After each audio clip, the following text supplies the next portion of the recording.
एक राजा की 7 बेटियां थीं। एक दिन राजा ने अपनी बड़ी बेटी से कहा, बताओ बेटा तुम किसका खाती हो? तो बेटी ने कहा, पिताजी हम आपका दिया खाती हैं। दूसरी बेटी से कहा, तुम किसका खाती हो? पिताजी आपका दिया खाती हैं। प्रजा से पूछा, तुम किसका खाती हो? बोले आपका दिया खाते हैं। सबसे पूछा, तुम किसका दिया खाते हो? बोले आपका दिया। राजा आप ही हमारे पालनहार हो, आपका दिया हम सब खाते हैं।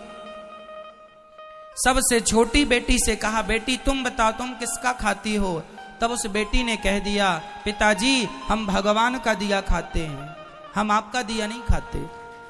राजा को बड़ा बुरा लगा, उसे लगा हमारी इंसल्ट कर दी इसने, हमारा दिया खाती है और नाम ले रही है भगवान का। राजा ने कहा, कोई भगवान नहीं होता, अरे मैं तुम्हें खाने ना दूं तो तुम मर जाओगी। बेटी ने कहा, पिताजी तो आप करके देख लो। राजा बड़ा गुस्से में आया और अपनी उस बेटी का विवाह ऐसे आदमी से कर दिया जो बिल्कुल गरीब था और बिल्कुल बीमार था। गरीब था और बिल्कुल अचल था। अचल मीन्स एक कदम भी। एक लकड़हारा था, जंगल में लकड़ी काटने गया, अचानक उसकी तबीयत बिगड़ गई और वहीं पर वो पड़ा रहा, वहीं मलमूत्र में घिसटता रहा। ऐसे गंदे आदमी से राजा ने अपनी उस बेटी का विवाह कर दिया कि देखता हूं तू अब कहती है भगवान का खाती हूं तो अब खिलाए तेरा भगवान। 6 बेटियों का विवाह उसने अच्छे राजाओं के घर किया, राजकुमारों के साथ खानदान में किया, और एक बेटी का विवाह लकड़हारे से कर दिया, वो भी जो बीमार था, जो मलमूत्र भी वहीं कर रहा था, पूरा गंदगी थी, मक्खियां भिन्न भिन्न कर रही थी। उस लड़की को लगा कोई बात नहीं, विधाता की ऐसी ही मर्जी है। वो लड़की जो थी अपने उस पति के संग रहने लगी।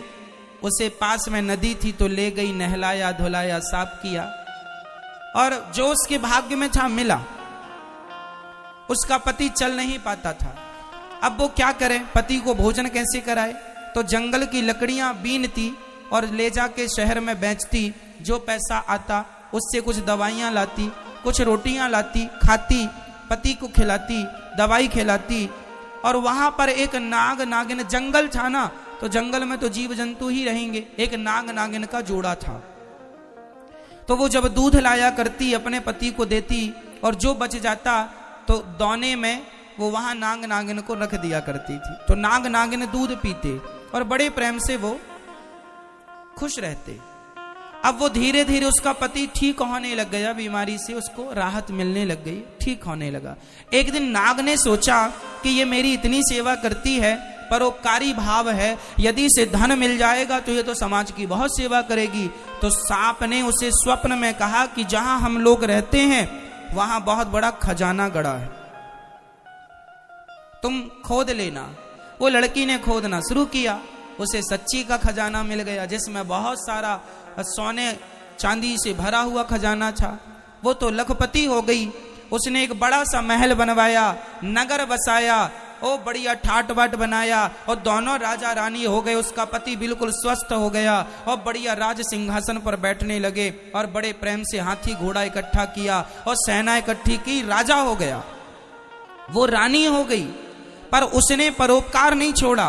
रोज अन्न क्षेत्र चलाती, जो आए सबको भरपेट भोजन मिलेगा। उसके पास जरूरत से ज्यादा धन हो गया।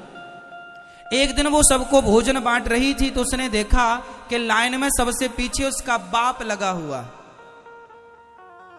और उसकी बहनें लाइन में लगी हैं भोजन के लिए। उसने पहचान लिया, ये तो मेरा पिता है। उसने कहा, पिताजी आप? वो सन्न रह गया, कौन हो आप? मैं आपकी बेटी छोटी, लकड़हारे से विवाह किया था, कुछ याद आया? हाँ, पर तेरा ये ठाट बाट कैसे? पिताजी पहले ये बताओ कि आपकी ये दुर्गति कैसे हो गई? बेटी सच्ची कहा था तूने, हम बड़े अहंकार में थे कि मैं राजा हूं, लेकिन मेरी राजगद्दी छीनते देर नहीं लगी, सब नाश हो गया। सारी बेटियां जिन्होंने ये कहा था कि पिता के भाग्य का खाती हैं, आज पिता कुछ नहीं खिला पा रहा है इन्हें, आज तू खिला रही है। तब उस बेटी ने कहा, पिताजी मैंने कहा था ना कि सब अपने अपने भाग्य का और सब भगवान की कृपा का ही खाते हैं, सबको खिलाने वाला भगवान है। हम झूठा ये नाम लेते हैं कि हम किसी को खिला रहे हैं, कोई किसी को नहीं खिलाता, सबके पालनहार भगवान है। राजा ने उस बेटी के लिए लकड़हारा चुना था, लेकिन फिर भी मेरी माँ, कई बार बाप अपनी बेटी के लिए बहुत अच्छा घर चुनता है, घर और वर, फिर भी वो माइनस हो जाता है, और कई बार सामान्य लड़के के संग विवाह कर देने पर वो बहुत ठाट बाट में हो जाते हैं। सच्ची बताएं, हर आदमी अपना भाग्य लेकर पैदा होता है। ये भाग्य क्या है? जो पिछले जन्म में आपने अच्छा या बुरा कर्म किया था, वही अच्छे और बुरे कर्म के प्रतिफल को भाग्य कहते हैं। मैंने पिछले जन्म में बहुत अच्छा किया तो इस जन्म में मुझे बहुत अच्छा मिला, वही मेरा भाग्य है।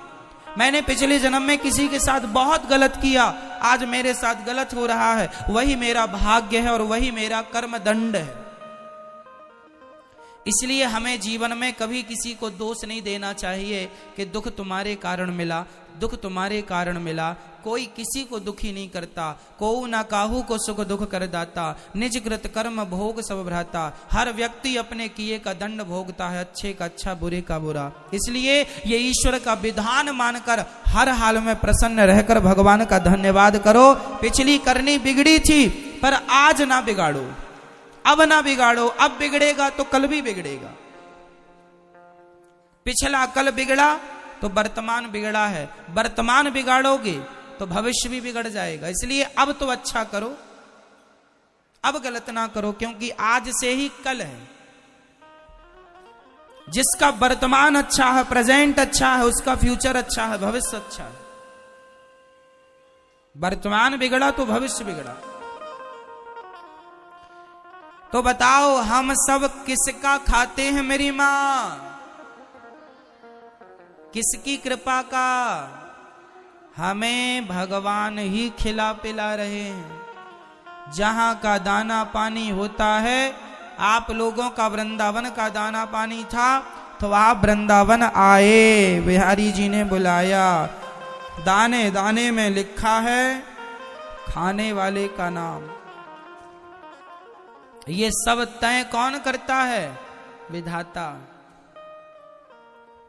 2030 में मैं इस आज के दिन क्या खाऊंगा क्या नहीं खाऊंगा, ये भी फिक्स है परमात्मा की तरफ से। कहाँ खाऊंगा, कहाँ रहूंगा, कहाँ नहीं रहूंगा, ये सब तय है। पूरी प्लानिंग, पूरी हमारी कहानी लिखी हुई है। आखिरी श्वास हमें कहाँ लेना है, यह भी ईश्वर की डायरी में लिखा हुआ है। हमारी आखिरी सांस कहाँ निकलेगी, वो स्थान क्या होगा, मृत्यु का कारण क्या होगा, सब ईश्वर की डायरी में सब अभी सब कुछ है। इसलिए हमारे पालनहार भगवान ही है। इसलिए संसार के किसी व्यक्ति पे भरोसा ना करके पूर्ण विश्वास केवल भगवान पर किया जाए। हे नाथ, आप ही हमारे रक्षक हैं, आप ही हमारे पालनहार हैं। हम अहंकार ना करें कि हम खिला रहे हैं, हम दे रहे हैं, हमने ये किया, हमने वो किया। आज कुछ लोगों को हम देखते हैं वो ऐसे ऐसे चलते हैं, छाती तान के। जरा सा धन मिल जाए, जरा सा वैभव मिल जाए, आदमी एटीट्यूड पाल लेता है।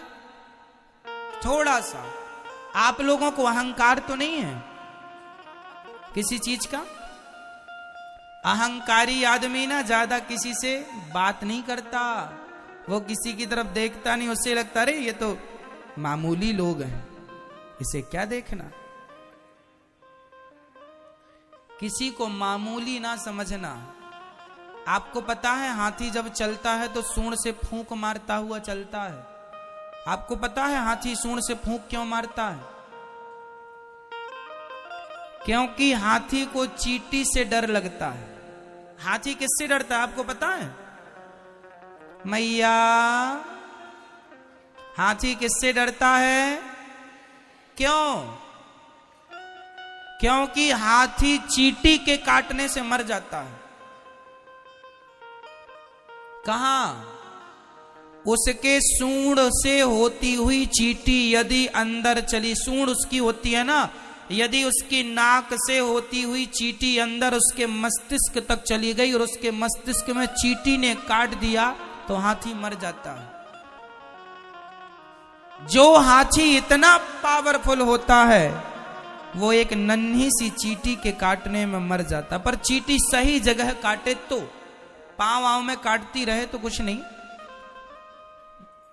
मस्तिष्क में काटेगी तो।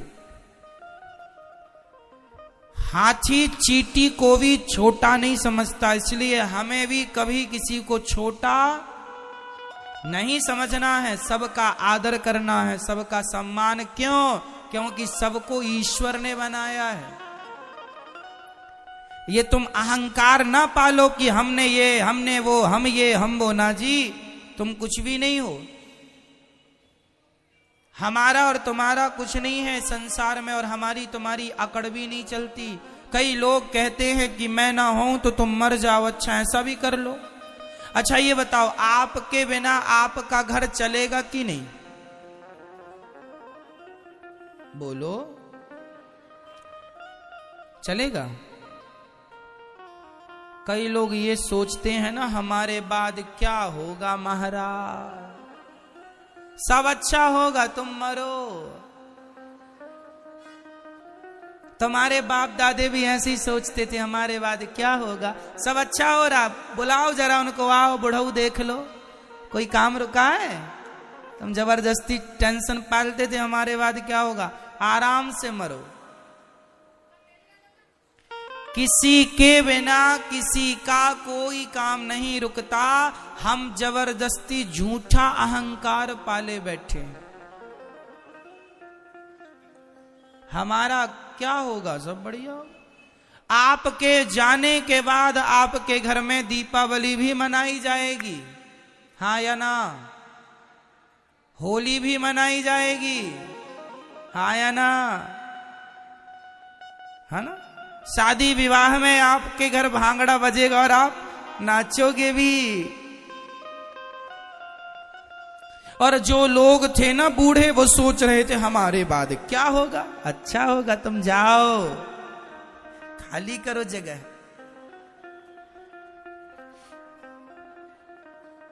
ये अहंकार ना पाल कर बैठना, तुम्हारी जरूरत किसी को नहीं है, तुम अपना कल्याण कर लो तो समझदार हो, और ये झूठे अहंकार पाल के बैठे रहोगे तो बेवकूफी है। ये